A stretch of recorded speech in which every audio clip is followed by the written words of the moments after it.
Текат минути, часове и дни. В безспирен бяг, безследно отлетели. Как страшно в тези 4 стени ти блъскаш своите мисли, посивели.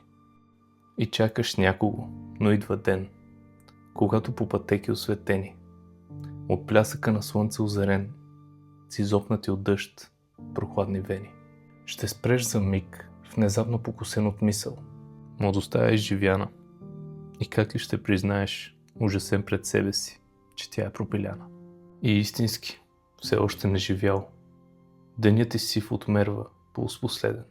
И времето ще сграбчиш ти без жал, с трескави ръце и ужас следен. Към слънцето, с пресъхнали очи, съсипан прежаднял, ще се катериш.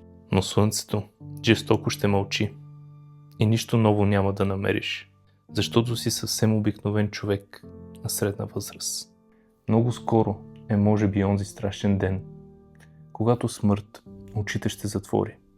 Ще върнеш ли, дали ще върнеш пак загубеното, вече пропиляно?